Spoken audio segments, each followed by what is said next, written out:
విశాఖ సముద్రంలో గల్లంతైన మత్స్యకారుల కుటుంబాలకు ప్రభుత్వం నష్టపరిహారం అందించింది. తక్షణ సహాయం కింద ఒక్కొక్కరికి 10 లక్షల చొప్పున పరిహారం ఇచ్చింది. ఈ రోజు మృతుల కుటుంబాలకు మంత్రి కొల్లు రవీంద్ర చెక్కులను అందజేశారు. కేంద్ర ప్రభుత్వం ఇన్సూరెన్స్ 5 లక్షలు, ముఖ్యమంత్రి సహాయ నిధి నుంచి 5 లక్షలను అందజేశారు. జరిగింది.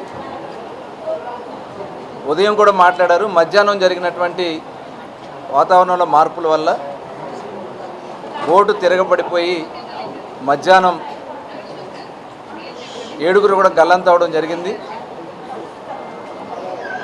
తర్వాత రోజు చిన్న అనే అతను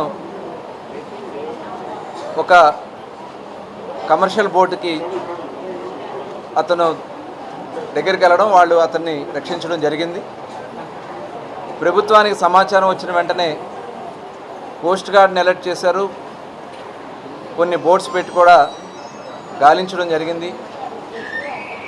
అన్ని రకాలైనటువంటి రెస్క్యూ తీసుకోవడం జరిగింది. కానీ ఈ రోజు వరకు కూడా వాళ్ళ ఆచూకీ కనపడలేదు.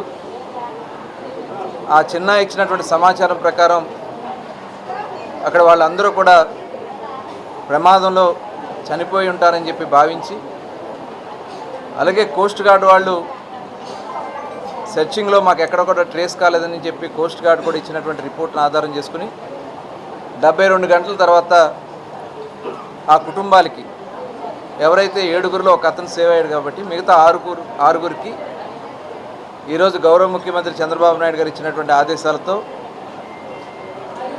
ఆ కుటుంబాలకి ఫిషరీస్ డిపార్ట్మెంట్ నుంచి ఒక 5 లక్షలు, సీఎం రిలీఫ్ ఫండ్ నుంచి ఒక 5 లక్షలు కలిపి 10 లక్షల రూపాయలు చెక్ వారికి అందించడం జరిగింది. మిగతాయి కూడా ఏదైతే బోటు నష్టపోయి ఉన్నారు కాబట్టి బోటు కానీ మిగతా ఆ కుటుంబాలను ఏ రకంగా మనం ఆదుకోవాలనే దానికోసం ప్రభుత్వ పరంగా వాళ్ళ పిల్లల చదువుల విషయంలో కానీ వాళ్ళకి ఏ రకంగా మనం హెల్ప్ చేయొచ్చో అన్నీ కూడా ఏర్పాటు చేయడానికి అన్ని చర్యలు కూడా తీసుకోవడం కూడా జరుగుతుంది. అయితే ఇవాళ గతంలో ఎప్పుడు ఇవ్వని విధంగా 10 లక్షల రూపాయలు ఇచ్చినందుకు గౌరవ ముఖ్యమంత్రి చంద్రబాబు నాయుడు గారికి ప్రత్యేకంగా ధన్యవాదాలు తెలియజేస్తా ఉన్నాం. ఎందుకంటే గతంలో ఇక్కడ హుద్హుద్ వచ్చినప్పుడు కూడా ఆ రోజుల బోట్లు మునిగిపోతే 6 లక్షల రూపాయలు చెప్పిన ఫస్ట్ టైం భారతదేశంలోనే ఫస్ట్ టైం ఆంధ్ర రాష్ట్రంలో ఆ నష్టపరిహారం ఇచ్చినటువంటి ఘనత కూడా ఆనాడు చంద్రబాబు నాయుడు గారు. మరి ఈరోజు కూడా చూస్తే 5 లక్షల రూపాయలు ఉండేది గతంలో.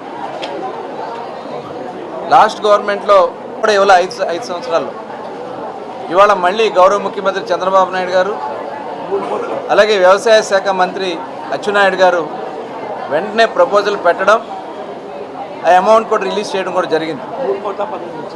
3,15 లక్షల రూపాయలు ఇమీడియట్గా రిలీజ్ చేసి ఆ కుటుంబాలకు అందిస్తున్నాం. ఇంకా కొన్ని అక్కడ ఉన్నటువంటి ప్రాథమికంగా ఇంకా వాళ్ళకి కావాల్సినటువంటి సమాచారం కొన్ని ఆగినాయి, కానీ మిగతా 100% ఇవ్వడానికి ప్రభుత్వం చర్యలు తీసుకున్నాం. అయితే ఇవాళ గతంలో ఏ రాష్ట్రం కూడా ఇవ్వని విధంగా ఇలా బోటు ప్రమాదం జరిగినప్పుడు ఏ రాష్ట్రం కూడా ఇంత పెద్ద ఎత్తున ఇచ్చిన పరిస్థితి లేదు. 10 లక్షల రూపాయలు చొప్పున ఇవాళ అందించడం అనేది గౌరవ ముఖ్యమంత్రి గారు ప్రత్యేకంగా ధన్యవాదాలు తెలియజేస్తాను మరొకసారి. అదే కాదు, గతంలో బ్యాన్ పీరియడ్ డబ్బులు ఇచ్చిన, గతంలో బ్యాన్ పీరియడ్ అంటే వేట నిషేధ సమయానికి కేవలం బియ్యం ఇచ్చేవాళ్ళు. కానీ 2014 నుంచి 4,000 రూపాయల చొప్పున స్టార్ట్ చేసి ఈరోజు 20,000 రూపాయల చొప్పున బ్యాన్ పీరియడ్ డబ్బులు ఇస్తున్నాం. ఈ సంవత్సరం కొన్ని టెక్నికల్ ప్రాబ్లమ్స్ వల్ల కొంత ఆగినాయి, అవి కూడా ప్రపోజల్ పెట్టడం జరిగింది. 9 కోట్ల రూపాయలు అతి త్వరలోనే రిలీజ్ చేసి 100% ఎవరైతే బ్యాన్ పీరియడ్లో ఉన్నటువంటి ఫిషింగ్ చేసే మత్స్యకారులందరికీ కూడా వేట నిషేధ సమయంలో ఆగిపోయిన వాళ్ళందరూ కూడా అందించడం జరుగుతుంది. అదే కాదు, 50 సంవత్సరాలకే పెన్షన్ ఇచ్చినటువంటి ఘనత కానీ, అలాగే ఆయిల్ సబ్సిడీ, ఫిషింగ్ బోట్స్ విషయంలో ఆయిల్ సబ్సిడీ ఇస్తున్నటువంటి ఘనత కానీ, గత 5 సంవత్సరాలు కనీసం ఒక వలముకు కూడా ఇవాళ మళ్ళీ వాళ్ళందరికీ కూడా ప్రభుత్వ పరంగా ఇంజిన్లు కానీ వాళ్ళకి కావాల్సినటువంటి వలలు కానీ అన్నీ కూడా అందించడం కూడా జరుగుతోంది. ప్రధానమంత్రి మత్స్య సంయుక్త యోజన కింద 40% సబ్సిడీతో బోట్లు కూడా ఇవ్వడం కూడా జరుగుతుంది. దాదాపు 1,20,00,000 లాంగ్ లైనర్స్ 1,20,00,000 రూపాయలు ఖరీదు చేసే బోట్ని 40% సబ్సిడీ కేంద్ర ప్రభుత్వం ఇస్తూ ఉంది. అలాగే చిన్న బోట్లకు కూడా వాళ్ళ సబ్సిడీ రూపాయన అందించడానికి అన్ని చర్యలు కూడా తీసుకున్నాం. మిస్ అయిన దగ్గర నుంచి గౌరవ శాసనసభ్యులు, అలాగే జిల్లా కలెక్టర్ గారు, అలాగే కమిషనర్ నాయక్ గారు కూడా దగ్గరుండి పర్యవేక్షణ చేస్తూ ఉన్నారు. ఆ కుటుంబాలను అన్ని విధాలా ఆదుకుంటామని కూడా తెలియజేస్తూ, అయితే అందరికీ సమాచారం అందించడం జరిగింది.